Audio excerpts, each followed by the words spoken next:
Ladies and gentlemen, welcome to the ARCO Forum of Public Affairs. This evening we have another of our very special programs, especially related to this year's election. And to introduce our speaker is one of our Institute of Politics Fellows this semester. As I think people are aware here at the school, we each semester have 6 visiting folks who come from various walks of life, especially related to politics. And we're very pleased to have with us this semester Mark Merritt, who this summer was the chief spokesman for the Republican National Convention. He also was, during the presidential primaries, the communications director for Alexander for President. He's worked in many Republican campaigns across the country and had worked for Senator Paul Tribble of Virginia. Mark runs a study group this semester that some of you I know have been attending called Election 1996, The Candidates, the Media, and the Rebellious American Voter. Ladies and gentlemen, I'm very pleased to introduce Mark Merritt.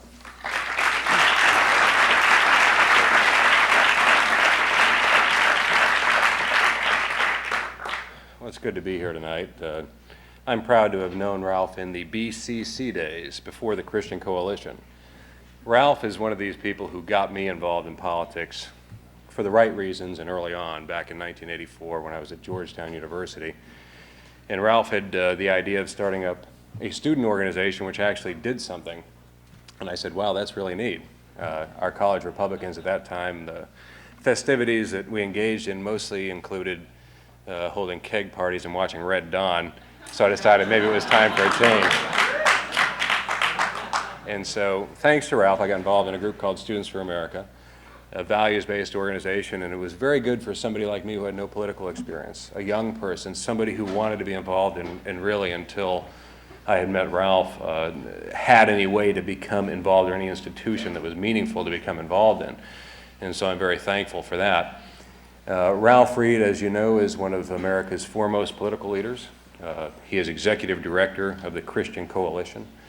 Regardless of anything, even his detractors will admit that he is somebody who's in this for the right reasons. He believes in things. He takes stands which are controversial because he believes they're right. And that's what American politics is all about. And that's why I believe that the Kennedy School has honored him tonight in the ability to let him speak here. I'm very happy to have him here. He spoke before my class earlier this evening. We got very good reviews, a very interesting talk, very relevant and timely. And with no further ado from me, let me please introduce Ralph Reed. Thank you. Thank you very much. It's great to be back at the Kennedy School.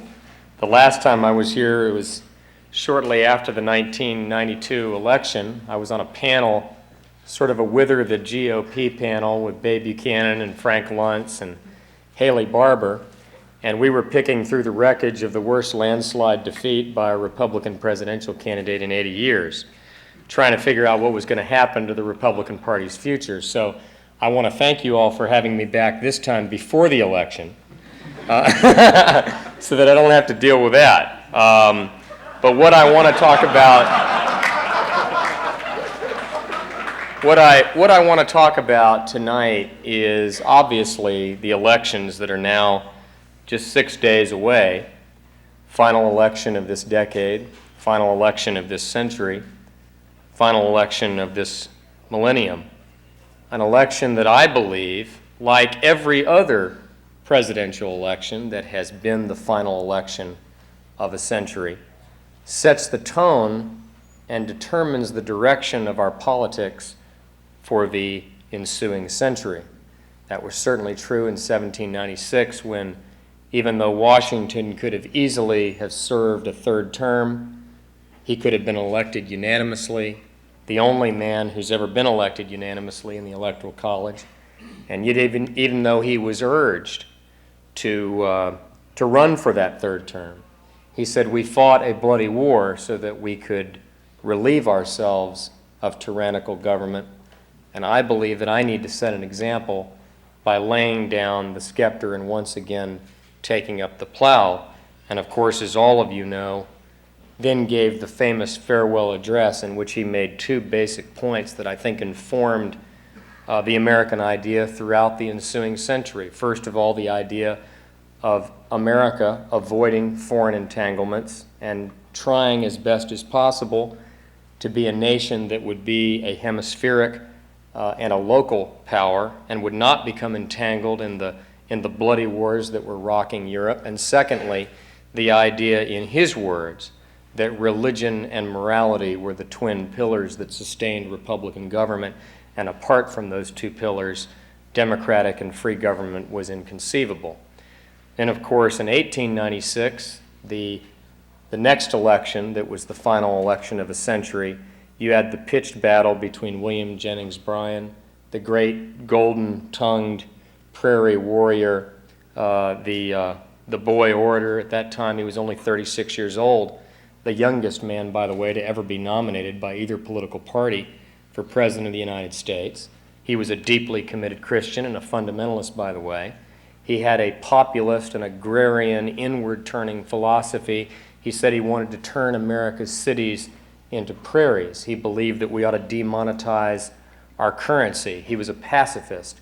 He was against the idea of erecting a navy or an army or becoming a military power.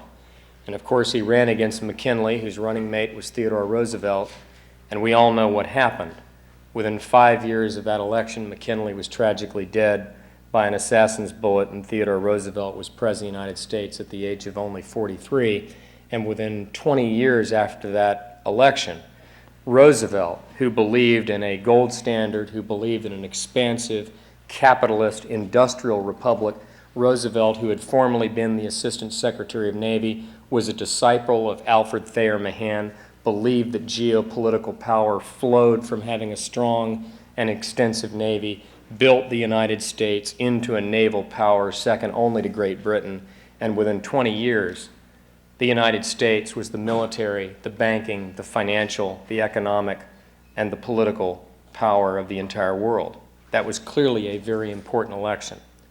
If McKinley had lost, and if William Jennings Bryan had won, then the United States would not have been ushered in to that great industrial, capitalist, military future that was uniquely hers. Similarly, I think in 1996 we face an election, again, the final election of a century that determines one of two dramatically different futures for our country.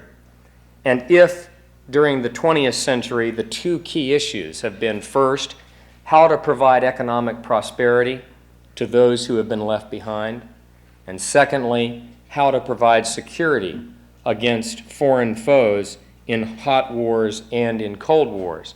If those have been the two defining issues of our time, then I think the major issue of the 21st century will not be economic prosperity or military security.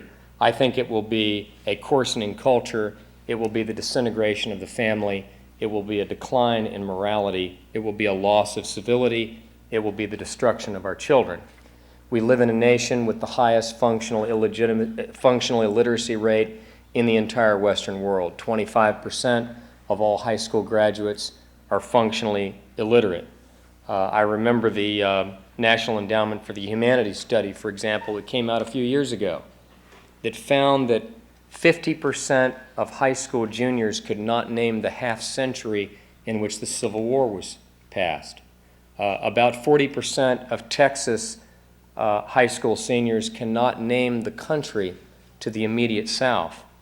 Only 25% are proficient in math and science, and we have 90 million functional illiterates. There is no way, ladies and gentlemen, to sustain a free society without an educated citizenry that is prepared for the technological challenges and the citizenship and cultural challenges of the 21st century. We have the highest illegitimacy rate, not only of any Western industrialized nation of the world, but the highest illegitimacy rate that has ever been recorded in the history of Western civilization. We have the lowest family formation rate at any point in American history, and today, for the first time since the dawn of the American nation, a majority of children under the age of 18 will, at one point in their lives or another, experience what it means to be in a single-parent household, either because of divorce or separation or abandonment or the death of a parent. It's never been true in American history.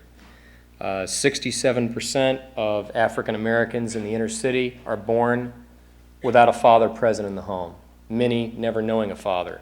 25% of whites are now born without a father in the home, many again not knowing anyone who has a father. This is not a black or white issue. It's not a rich or poor issue. In fact, the studies indicate that once you equal out or factor in race and income, the number of people who fall below the poverty line, the number of people who end up dependent upon drugs and alcohol is directly proportional to whether or not there is an intact two-parent household. So these are the challenges that we face. We have a president who asks whether we are better off now than we were 4 years ago. We seem to have two presidential campaigns who both believe that this election ought to be about economic issues alone, budget deficits, tax cuts, whether Medicare should grow at 6 or 7 or 10%. We don't believe at the Christian Coalition that this election is a referendum on the economy alone. We believe that this election is a referendum on the moral fiber of our people, on the integrity of our leaders, and on how we treat the least, the poorest, and the most innocent and vulnerable among us. I want to quote from Robert F. Kennedy, who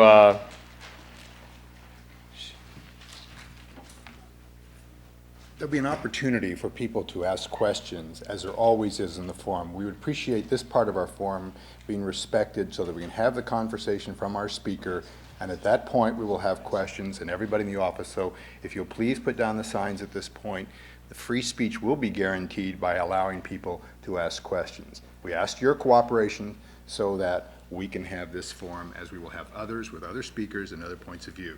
So we would ask you now to please cooperate in our rules.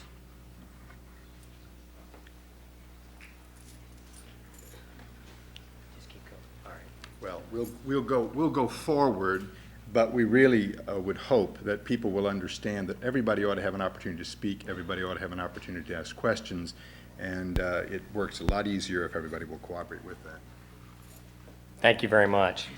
I want to quote from Robert F. Kennedy, who said in 1968, just a few weeks before his death, tragically by an assassin, he said, "The gross national product does not account for, cannot measure, the quality or the joy of our children's play, the quality of their education, the strength of our marriages, the integrity of our public officials, or the intelligence of our public debates."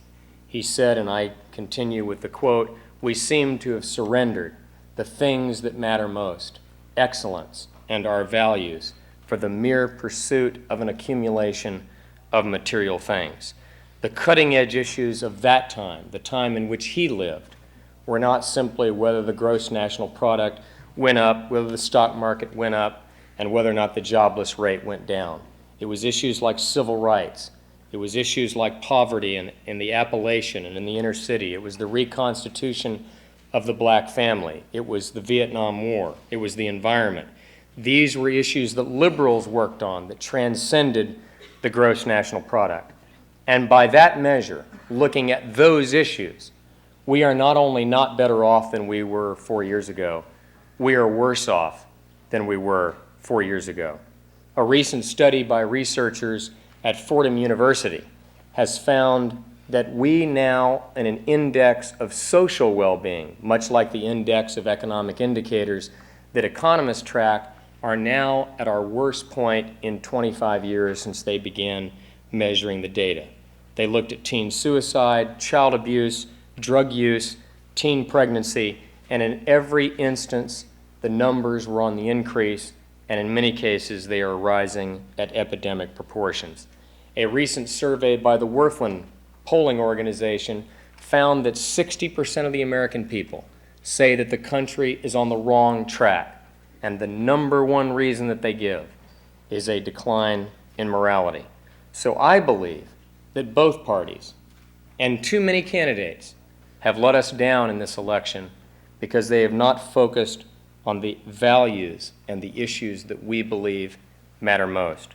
Bill Clinton and the Democrats, for example, have demagogued the Medicare issue, saying that Republicans wanted to slash and burn Medicare, when in fact the Republican budget allowed the per-patient expenditure in Medicare to rise from $4,800 per person in 1996 to about $7,200 per recipient in the year 2002, and would have allowed Medicare to grow at a rate of about 7.5% a year, above the rate of inflation, when Bill Clinton, by the way, proposed providing health insurance to 37 million uninsured Americans. One of the ways that the Clinton health care plan paid for that insurance was, first of all, with a large tax and mandate on employers, and secondly, by reducing the growth in Medicare to 6.5%. The Washington Post today, in endorsing Bill Clinton, was very critical of the way the Democrats have handled the Medicare issue, because they said that they have engaged in such an act of demagoguery that it will be almost impossible between now and the year 2005, about the time that the Medicare Trust Fund runs out of money, to deal with the issues of the rising costs of entitlements. And I don't know how many of you saw it or not, but the Medicare Trust Fund just reported 3 days ago that there was a $4.4 billion deficit just for this year alone. The Dole campaign, on the other hand, we would fault for having run an almost single-issue campaign. Not a single-issue campaign about a social issue like abortion or gay rights or some other issue, but a single-issue campaign about a 15% tax cut, which we believe is a good idea. We support the idea of an across-the-board tax cut, and we particularly support the idea of a $500 per child tax credit for every child in America under the age of 18. But the facts are these: that the American people are not interested just in lowering their tax bill or in balancing the budget. They are interested in saving their children and instilling in their children and grandchildren the values that they believe have made America great. And we need a discussion on those values by both parties. I found it kind of interesting, for example, that the Dole campaign has made the focus a 15% across-the-board tax cut, which again, we think is a good idea. But I should point out that the most recent Wall Street Journal NBC poll shows that 46% of the American people oppose the 15% across-the-board tax cut. Only 34% support it. By contrast, the partial birth abortion ban, which did not come up in either of the two presidential debates, is supported by 80% of the American people. I want to talk a little bit about the partial birth abortion ban, because I think it's a very important issue. I tell you what, I won't interrupt you if you won't interrupt me, all right?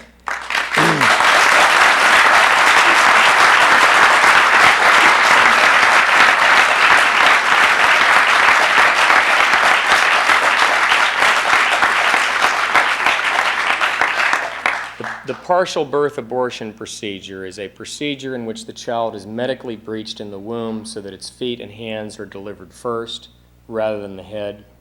The child is 2/3 of the way down the birth canal, its mouth 4 inches from taking its first breath. And by the way, according to testimony before the House Judiciary Committee by obstetricians and registered nurses that had performed the procedure, 80% of those children can survive outside the womb. The child's skull is then systematically punctured, and the child is delivered dead.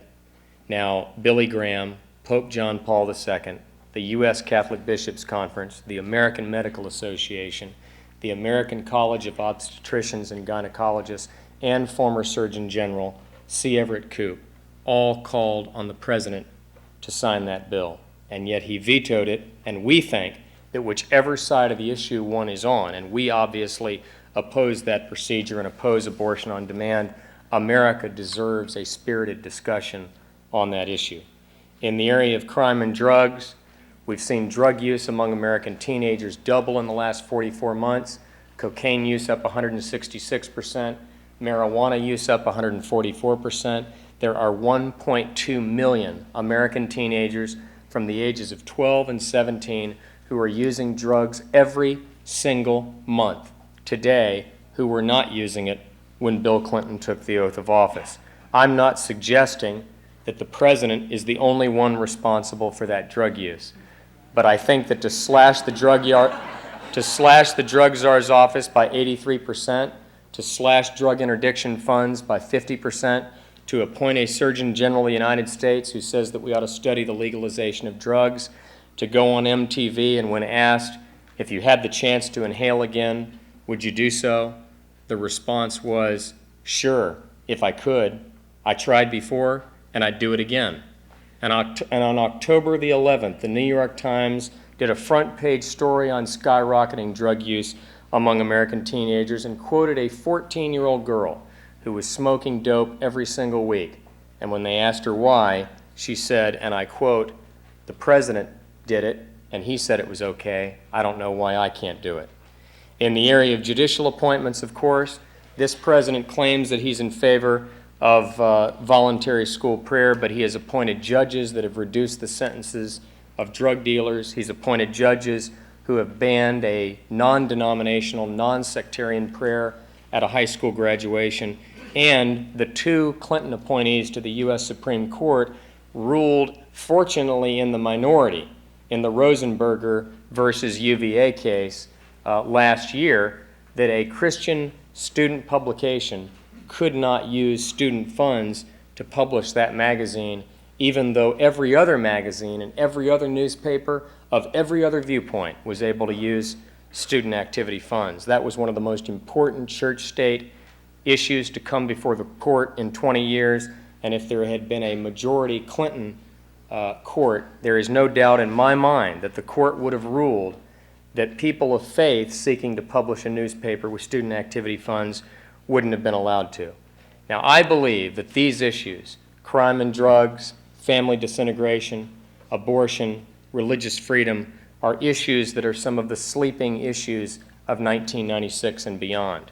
And I believe that religious conservatives, who represent the largest single voting bloc in the electorate, will go to the polls in 5 days and they will vote their conscience on these issues. That is one of the main reasons why I believe this presidential race is going to be a lot closer than most people think. It's also the reason why I believe the Republicans will retain control of both the House and the Senate and are likely to make gains down the ballot in state legislatures, governorships, and elsewhere. Who are these voters?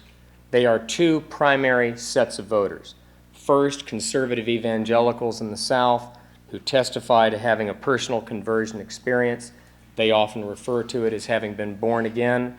And secondly, traditionalist, pro-family, pro-life, ethnic Roman Catholics. The evangelicals are mostly found in the South. The ethnic Catholics are mostly found in the Midwest, the Northeast, and the Mid-Atlantic. And these are people who grew up in homes where there were two portraits hanging over the mantelpiece. One was of Jesus Christ, and the other was of Franklin Delano Roosevelt. They grew up in the Democratic Party. They called the Democratic Party their home, and to this day, many of them are sympathetic to the economic agenda of the Democratic Party, but they no longer feel at home in the party of their parents and grandparents because of these social and moral issues. In contrast to the stereotype, which is that these voters somehow or another are poor, uneducated, and easy to command, which is the label that was applied to them on a page one news story that appeared in the Washington Post. I happened, by the way, to have lunch with a Washington Post reporter about, a week after that story ran, and we were at a very popular Capitol Hill restaurant, and the Washington Post reporter leaned over so that no one else could hear him. He leaned over and said, "Would you please tell your people to stop?" I said, "Stop what?" "I don't know what you're talking about." He said, "Please tell them to stop faxing." It turned out that every fax machine in the Washington Post was jammed with people who were faxing in their college diplomas and their 1040 forms to let the Washington Post know that they were in fact very well educated. The actual evidence is that these voters tend to be middle class, tend to be women, and women, by the way, who tend to work in equal numbers both inside and outside the home. We did a survey in 1994 and found that 62% of all voters who testify to a personal conversion experience and attend church 4 times or more a month are women. Newsweek did a poll in which they found that 68% of those voters are women and only 32% are men. 76% of them are married, 66% have children. They have a median age of about 42. Their median household income is about $40,000 a year.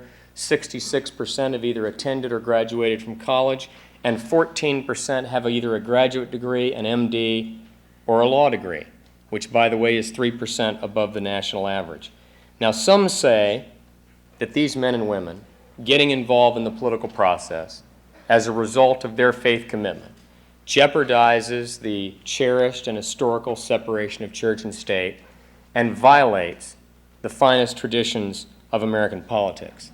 Not only is that not right, but these men and women represent one of the longest and proudest traditions in our political history. Whether it was the American Revolution, when it was evangelical clergy, what the historian Alan Heinrich called a black regiment, that preached from the pulpits that Great Britain had surrendered her right and her ability to govern because of the immorality, the corruption, and the venality of great British government and society. And by the way, if you go back and you look at the people who were the colonists who fought in that struggle, many of them had been converted and had joined the New Light or New Side churches that came out of the First Great Awakening. Whether it was that or the anti-slavery movement that flowered in the 1840s and the 1850s directly out of the Second Great Awakening, that saw revivals in which Charles Grandison Finney preached in towns for days and even weeks on end, when every church was packed out and people flowed out onto the yards and into the town square.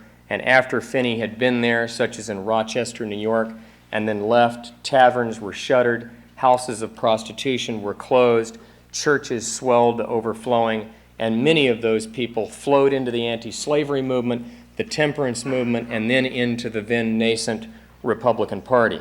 And the first Republican Party platform in 1856 was not written by the business or Whig wing of the Republican Party. It was written by the evangelical anti-slavery wing of the Republican Party, and they wrote a platform that condemned slavery not simply as an inefficient economic system, not simply as a flawed labor system, but as a grave national evil and as a national sin. And they used religious language to advance that argument. Of course, the temperance struggle in the 1870s and 1880s cut alcohol consumption in America in half, led to state temperance laws, anti-saloon laws all over the country, again, a largely religious-based movement, and I might add, a largely women's movement, such as the Women's Christian Temperance Union. And then, if you look at the 20th century, whether it was the anti-war movement, or whether it was the civil rights movement, or whether it was the struggle for women's suffrage, in every case, it was whether liberal or conservative, Republican or Democrat, Catholic, Protestant, or Jew. It was people who flowed out of churches and synagogues and forced a political system to confront an immorality that it otherwise would not have confronted. I believe that we are heirs to those struggles. I believe that the constituency that I represent are the modern bearers of that kind of a struggle. And if you look at the history of religious social movements, they have always been attacked as violating the separation of church and state. They have always been attacked for having bad theology and suggesting that you could usher in a millennium through political action. Martin Luther King's letter from a Birmingham jail in 1963 was written in direct response to a group of conservative white ministers who took out a full-page ad in the Birmingham News and condemned the intermingling of church and politics. And we've seen this in our own time. Former Governor Ann Richards of Texas referred to conservative evangelicals as hate mongers. A Democratic consultant referred to them as card-carrying members of the Flat Earth Society. And here in Massachusetts, there was a Senate candidate who questioned the fitness of his opponent to serve in the United States Senate because he had once been an elder in the Mormon Church. How ironic, considering who that senator was. How ironic, considering the fact that 30 years earlier, his own brother, then a presidential candidate, was attacked because of his religion. And there were people in 1960 who said that John F. Kennedy shouldn't be president because he might take orders from the Pope, because there would be a red hotline phone on the credenza of his desk, or he would pick up the phone and take orders from the Vatican. When Al Smith ran in 1928, there was a pamphlet distributed that claimed that a special tunnel would be dug from Rome to the White House so that messages could be couried back and forth. That kind of anti-religious message is bigotry when it's directed against Catholics or liberals. It's bigotry when it's directed against evangelicals and conservatives and Republicans. And I can't say anything better to that assault than John F. Kennedy did in September of 1960 when he walked into a very hostile audience. I know something about hostile audiences. And he walked into a very hostile audience of fundamentalist and Baptist ministers who many of them, I shouldn't say all of them, many of them believed that John F. Kennedy shouldn't be president because he was a Catholic. And he said this. He said, if 40 million Americans have lost their right to be president of the United States on the day that they were baptized, then not only am I the loser, but this whole nation is the loser in the eyes of history and in the eyes of the world.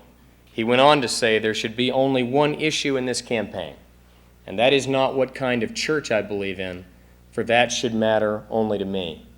The only issue in this campaign should be what kind of America I believe in. And the constituency that I represent believes in an America that we believe that most of our fellow citizens would embrace. A nation of balanced budgets, of lower taxes, of safer neighborhoods, of schools that work, of vibrant faith communities of churches and synagogues reaching out, feeding the hungry, housing the homeless, caring for the brokenhearted, binding up the wounds of those that have been left behind. Not that government doesn't have a role, but that the welfare state and the Great Society had its chance and it failed. And we now need solutions to poverty and hopelessness and homelessness and illiteracy and illegitimacy that come from the charity and compassion and benevolence of the American people. Martin Luther King said in that letter from a Birmingham jail that I alluded to earlier that a just law is a man-made law that conforms with the law of nature and with the law of God. It's a radical statement. That's a controversial statement. It's a statement that says that the only law in a free society that is just is the law that conforms with the revealed laws of nature and of nature's God as revealed through his scriptures. I believe he was right. I believe that to treat someone differently and to not allow them equal justice under the law for no reason other than the color of their skin violates the basic standard that every man and woman is created in God's image and that they deserve certain inalienable rights. Similarly, I believe that there are laws and circumstances today in our own time that violate those same laws of nature and of nature's God. I believe that we need a movement that will force the American people, the media, both political parties, and all politicians to deal with those issues. Whatever the outcome, we are a better nation. We are a better people because we have confronted those issues. Let me close by saying this and by quoting a man who I think was the best friend the American people ever had, Winston Churchill, who once said, "The American people always do the right thing after they have exhausted every other possibility." And that he knew us well. That is the way the American people have done over the years. We tried to stay out of World War II. We tried to be neutral in a struggle for righteousness and justice in Europe. I believe that the isolationists who tried to have America turn inward and not be engaged in that struggle were wrong. We were late, but ultimately we did the right thing. I think similarly in the area of civil rights, the American people and this country were wrong for too long. We tried every other option, but in the end, we did the right thing. And I think similarly in our own time, we've seen a nation of people that have tried, if it feels good, do it, that have tried the drug culture, that have tried material acquisitiveness, that have tried sexual freedom and liberty. And in the end, what we found is that nothing can replace a relationship with God as we understand Him to be. You see, there's something going on in American society that transcends politics, that indeed is driving politics. George Gallup says that it is a deep and profound spiritual hunger that is driving the American people closer to a relationship with God. I believe that's happening. I think that process is irreversible. And whether one means the constituency that I represent, well or ill, you had better get used to us because we're going to be around for a long, long time. Thank you very much, and God bless you.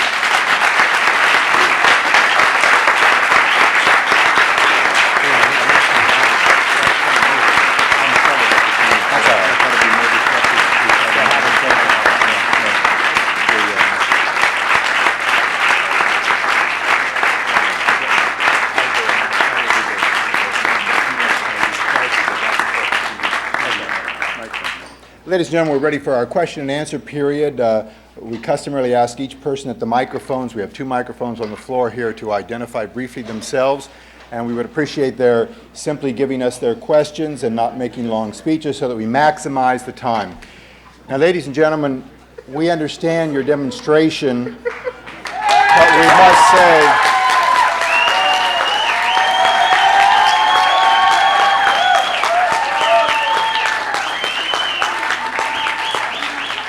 but we will have, if we cannot have the disruption ended, we will have to ask that people be removed from the assembly.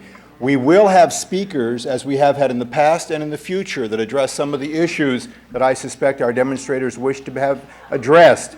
But at that point, we will also face others who object vehemently to those points of view. And we will ask those people to be cooperative with us so that people can be heard and people can seriously discuss these issues. So, ladies and gentlemen, it's time now to have your cooperation. We hope you will do that so that we can proceed and have a debate on some of these topics. Let's take the first question. Thank you. My name is Avery Gardner. I'm a senior here at Harvard College, and I'm also the chair of the Institute of Politics Student Advisory Committee. And I do very much appreciate your coming here to have a frank and open discussion with us tonight.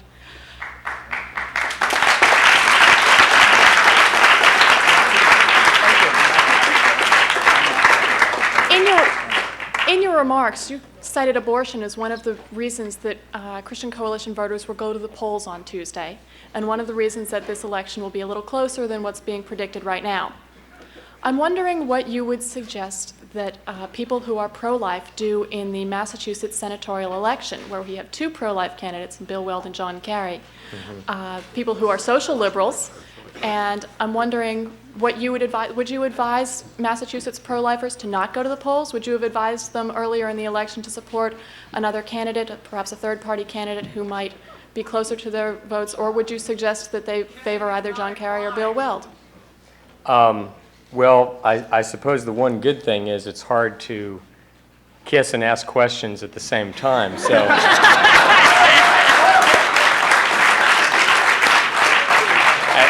At least it will increase the likelihood of friendly questions. But I don't really make it my practice to endorse candidates or indicate a candidate preference. I don't think that's appropriate for me to do.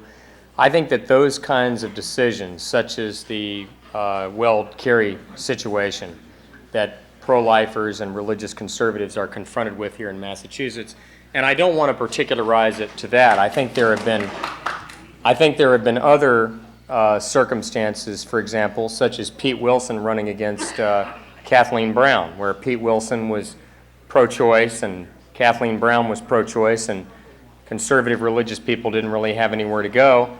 I think it's a very tough choice between either supporting a candidate that you agree with wholeheartedly, but who probably doesn't have much of a chance of winning, or supporting a candidate who you disagree with 80% of the time, but who agrees with you 20% of the time, and that's still better than someone who's never with you.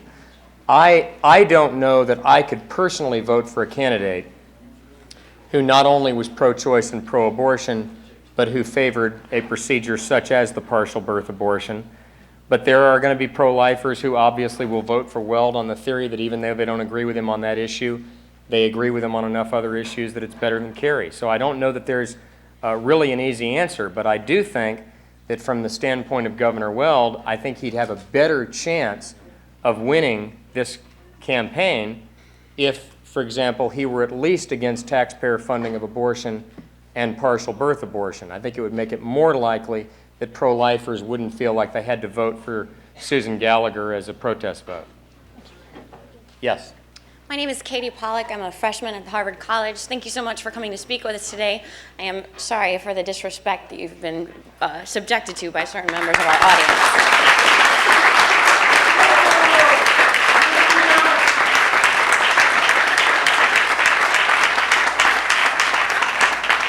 My question has to deal with an issue which I think lies simmering below the surface of the current elections, and which the Democrats and the Republicans have vastly different answers to. I think you and I would agree that parents and families are the best people to teach our children values, to show them how to make wise and ethical choices in our society. However, I'm daily saddened by the fact that some parents are incapable or simply unwilling to teach their children those things. In that sad circumstance, what role do you think we, as a concerned society and as a democratic government, should play? Well, I think, that's one of the big issues confronting our society, because the truth of the matter is that a government program cannot substitute for a mother or a father. A school cannot do the job of a family. And the Department of Health and Human Services can't take the place of a stable, loving home. I think that government has a role. I think that government has to do something to try and provide schools that work for that child. They need schools, by the way, that are reinforcing rather than undermining the values that we're trying to teach in our homes. I also think that government has an obligation to make sure that in cases where those children come from dysfunctional or broken homes, that we try and provide loving alternatives. And I don't mean things such as foster care, but adoption situations where they can find a loving environment. And there are cities, by the way, in America where the waiting list to adopt a child is now as long as 7 years, because there are so many children that are losing their lives to abortion that they're not even available to be adopted. So when people say that we ought to take the life of a child because it's, quote, not wanted, my answer to that is not wanted by whom, because there are people that would want that child. I also think the faith community has a role. I think churches and synagogues and other faith-based charities have to be involved. And that I think has to be the answer. I don't think government can take the place of the family. I think we tried to do that through the Great Society. We tried to do it through the War on Poverty, and it simply didn't work. Yes? Well, my name is Luke Platzer. I'm a freshman here at the college. Thank you for coming here to speak tonight. My question is about education. You spoke about the need for better education within this country. Ladies and gentlemen, now we need your attention. We have the forum for the purpose of having serious discussion about serious questions, and we try over time to guarantee that all points of view have an opportunity, that all points of view have a chance to be heard. But if we end up stopping it now, I assure you what will happen is the next time we have a speaker with a point of view of some of the demonstrators, we will face the counter demonstration at that point. At that point, we will try not to do that. So, ladies and gentlemen, we ask again for your cooperation so that we may have and hear from this speaker who is subjected to questions here, as all of our speakers are. And our gentleman here at the microphone was trying to ask a question. Okay. My name is Luke Platzer. I'm a freshman here at the college. And the question I have for you is about education. You spoke for the need for better education within this country, but right now the Christian Coalition and the Republican Party are endorsing the Parental Rights Amendment to the Constitution, which would basically allow parents to dictate what is taught in public schools. This would inevitably result in a lot of public schools teaching things which are scientifically known to be false, such as the fact that homosexuality is a chosen trait rather than an inherited one, the fact that the world and humanity were created by God rather than through evolution, which is scientifically an infallible theory. And if we were allowing things like this, which are known to be false scientifically, to be taught within our schools, aren't we hurting education by saying that the scientific method is unreliable? Well, first of all, First of all, it is simply not true that the Parental Rights Amendment gives a parent or any group of parents the right to dictate a curriculum to a school district, whether in the area of math or science or sex education. What it does do is make it clear that the primary custodian of the child is the parent. You have to ask yourself what the purpose of a school is. Is the purpose of a school to teach a child to learn and to reinforce the values of that child's parents, or is the purpose of that school to undermine the values of that parent? And during the 19th century, colleges believed that they were working in loco parentis, or Latin for in substitution for the parent. They believed that they were acting as an agent of the parent. We believe that all too often schools are no longer acting as agents of the parents or as custodians for the parents. And so, for example, there have been instances in which a child that was 13 or 14 years old went into a high school counselor's office, told the counselor that she was pregnant, and the counselor referred her to an abortion clinic. She left school grounds during school hours, had an abortion, and returned back, and the parents were never told. We think that violates the rights of the parents to be the sole and primary protector of the health and education and welfare of that child. Another example would be a curriculum, a sex education curriculum would be an example, in which the parent vehemently objected to what the child was being taught. We think that in those instances, those parents should not be able to require that every other student be taught what they believe, but we do think that their child should be able to be provided with alternative curricula in those limited instances. So we think that'll be the likely result of the Parental Rights Amendment. It's on the ballot in Colorado. It's currently ahead 56 to 28%. I think it's likely to be ratified. Thank you. Yes. Hi, my name's Lorraine Clausen. I'm a first-year MPP student here. And my question for you is something about which I've been thinking a lot lately. And it is, do you think that legislating against abortion is the most effective means of stopping abortion, given that the divisive nature of the debate and the likelihood that a decision could later be overturned? Do you think it might be more effective to begin with means outside of legislation, such as economic supports, to make a true choice available to those who are poor? And would you consider this a sacrifice of your Christian principles? Well, I don't think it's an either or. There's a big debate in the pro-life community over what is more effective, cultural and moral solutions, such as providing crisis pregnancy centers, homes for unwed mothers, and compassionate and loving alternatives to abortion, or whether you should have statutory and political measures. I think it's a largely fruitless and counterproductive debate because I don't think it's an either or. I think if you pass a 30-mile-an-hour speed limit in a nation of 75-mile-an-hour speeders, it's going to fail. So you have to have moral suasion, clearly, in order to change hearts and minds. On the other hand, if you don't have a law that reflects that process of moral suasion, you can't have it be uniform for the whole society, and you can't use law for what I believe one of its most important functions is, and that is as a teacher.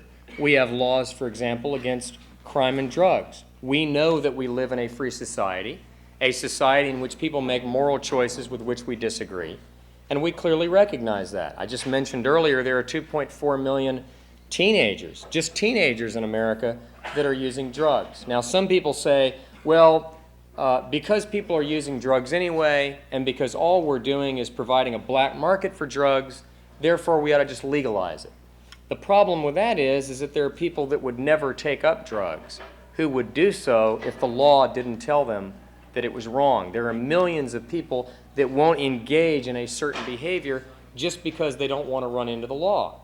So I, for example, think that we need a gradual process. The partial birth abortion law was part of this, where you gradually restrict abortion. And the example that I use, that I think has been very effective in recent years, is Mothers Against Drunk Driving. We had a real problem with drunk driving in America in the 70s and early 80s. Mothers Against Drunk Driving went out and said, we believe that this is killing our children, it's destructive of our families, and so they went out and agitated both culturally and politically for those laws. We now have much tougher laws against drunk driving. but I don't think they would have worked unless MAD had gone out and made it a moral issue as well. Do you not think that abortion is fundamentally a different sort of issue, though, than drunk driving?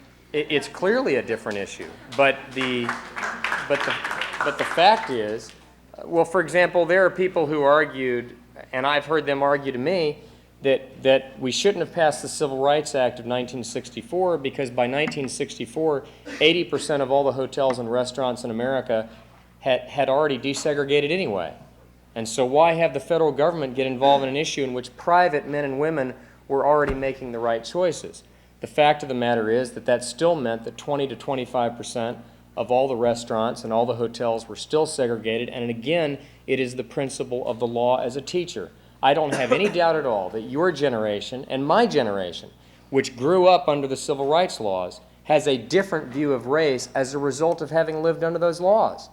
Now, whether we grew up in households where we were taught something differently on race or not, and there are still some that were raised in households where there was residual racism, the fact of the matter is that the law was a very effective deterrent in having the kind of racism that we once had in America. Not that it's beyond us, not that the law ended all racism. You can't, with a wave of a wand, get rid of all abortion. You can't get rid of all hatred. You can't get rid of all drug use, but you can prevent many people from engaging in destructive behavior who otherwise would have done so. Yes? Hi, my name is Ann Seaton. I'm a graduate student here in the English department, and I would just like to say how disgusted I am that you've invoked Martin Luther King and his heritage in the name of your disgustingly heinous, hateful group. I would like to say that my father's white, my mother's black, and 30 years ago they couldn't get married because of people like you, and it's now people like you who tell me that as a lesbian I can't marry my partner, and I think your smirk speaks for itself. I would also like to say that Winston Churchill, who you cited as the most wonderful influence on the American people, happened to be a huge supporter of the eugenics movement, which, in case your education has sort of neglected that detail, happens to have been the Nazi science of racial purity. And I think that it really makes sense that that's the sort of person that you would invoke as some sort of good influence, because clearly your disingenuous and sneaky use of Martin Luther King is really just a disguise for the fact that you're nothing but a sort of sneaky postmodern Christian racist in a fancy suit.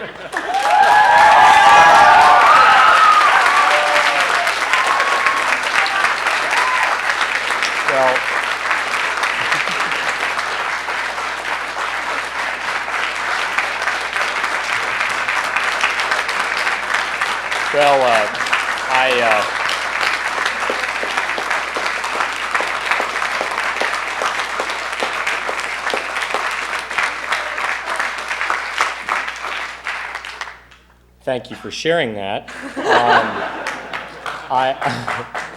I would say that you don't. Your question, if I can call it that, indicates that you not only don't know very much about me, and at the risk of attempting to plug my book, Active Faith, you should read my chapter on race. You will find that I state that one of the reasons why the white evangelical movement has not had the kind of resonant moral voice that it should on such injustices as abortion and poor education in the inner city is because they were not only on the sidelines, but they were on the wrong side of the most central struggle for social justice in this century, namely the struggle for a colorblind society and for civil rights for all Americans. I find particularly your statement about your parents being married and people like me being responsible for them not being able to be married in the South 30 years ago particularly interesting in light of the fact that I didn't even become executive director of the Christian Coalition until 1989, and I wasn't politically active when that was going on. And secondly, you may or may not be aware of the fact that Pat Robertson in Tidewater, Virginia, the son, by the way, of a Byrd segregationist Democrat, hired as on-air personalities on his television program in 1963 an interracial couple. And so I think to suggest that a man who was willing to help start an interracial church in Tidewater, Virginia in the early 1960s and hire an interracial couple on air in Tidewater, Virginia in the 1960s at the height of massive resistance, by the way, indicates and incidentally, publicly opposed miscegenation laws indicates that your statement is just not factually accurate. Time for one more. My name is Brittany Nelson, and I'm a freshman here at the college. My question's on a little different tone. You talked a lot about the importance of educating our youth as we move towards the 21st century. What specifically do you think can make America's educational system more equipped to handle the problems that we are bound to face in the 21st century? Well, I think there are a number of things that we have to do. The first is we have to have a curriculum that gets back to basics. I'm not a supporter, for example, of outcome-based education and other newfangled curriculum attempts that I believe focus more on the self-esteem of the student rather than on the ability of that student to perform. I think the best way for a 10-year-old to have self-esteem is to be able to read. And I think if they can read, they're more likely to have self-esteem than a student who can't read and can't spell, but who is told, that's okay, Charlie, just keep trying harder, because the most important thing is that you believe in yourself. So I think that's number one. We have to get back to a back-to-basics curriculum. There is another educational movement that is underway now. In fact, I think it was written about today in the New York Times, either today or yesterday, and that is a phonics movement, which is attempting to move away from a look-see attempt to have children learn how to read and more an attempt to teach children how to read based on sounds. We believe that human beings can learn how to read better by putting sounds together, because then you only need to know about 5 or 6 sounds and the letters that create those sounds than if you try and learn a 15,000 or 20,000 word vocabulary based on recognizing the letters in that word. I've already mentioned, I think, school choice. We support the idea of particularly minority and lower income children in the inner city being eligible for a government voucher or scholarship or grant that enables them to go to the school of their choice, whether that school is public, private, and parochial. And finally, in the area of sex education, we believe that sex education has to proceed.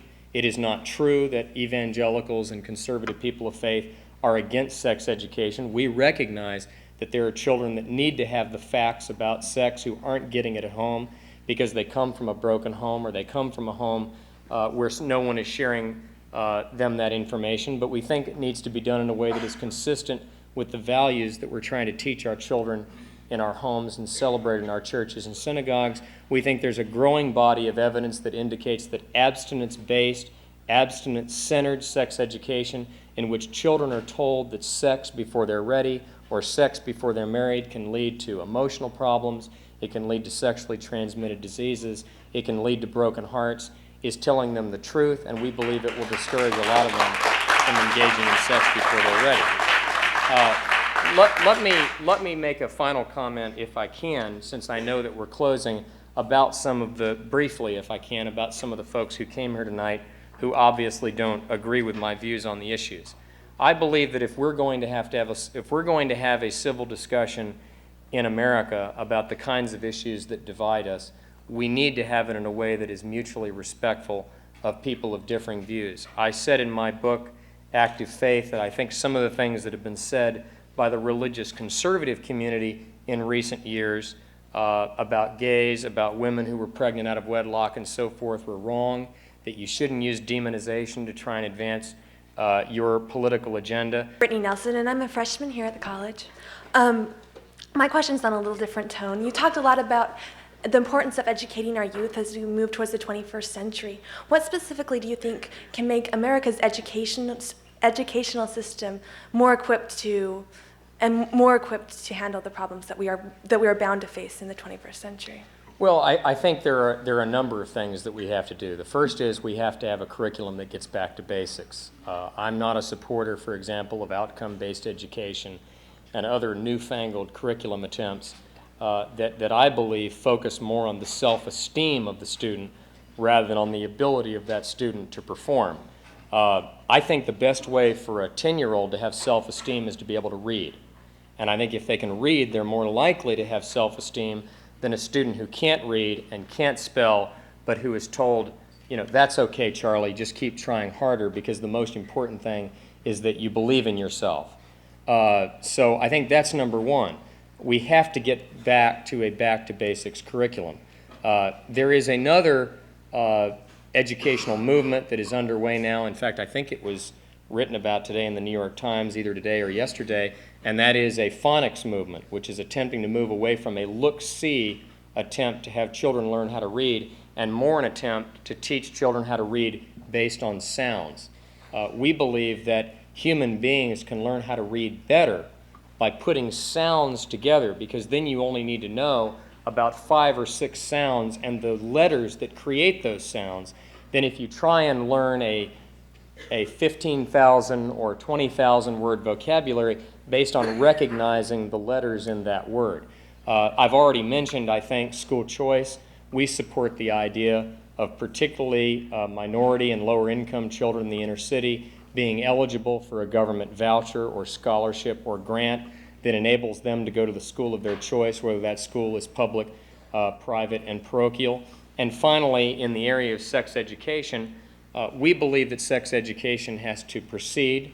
It is not true that evangelicals and conservative people of faith are against sex education. We recognize that there are children that need to have the facts about sex who aren't getting it at home because they come from a broken home or they come from a home where no one is sharing them that information. But we think it needs to be done in a way that is consistent with the values that we're trying to teach our children in our homes and celebrate in our churches and synagogues. We think there's a growing body of evidence that indicates that abstinence-based, abstinence-centered sex education in which children are told that sex before they're ready or sex before they're married can lead to emotional problems, it can lead to sexually transmitted diseases, it can lead to broken hearts, is telling them the truth, and we believe it will discourage a lot of them from engaging in sex before they're ready. Let me make a final comment, if I can, since I know that we're closing, about briefly, if I can, about some of the folks who came here tonight who obviously don't agree with my views on the issues. I believe that if we're going to have a civil discussion in America about the kinds of issues that divide us, we need to have it in a way that is mutually respectful of people of differing views. I said in my book, Active Faith, that I think some of the things that have been said by the religious conservative community in recent years about gays, about women who were pregnant out of wedlock and so forth were wrong, that you shouldn't use demonization to try and advance your political agenda. And I think that I can disagree with people and still love them as a child of God, still believe that I should love them because He loves them, because they're made in His image. And I also believe that there are people who can disagree with me without demonizing me. Thank you very much, and God bless you.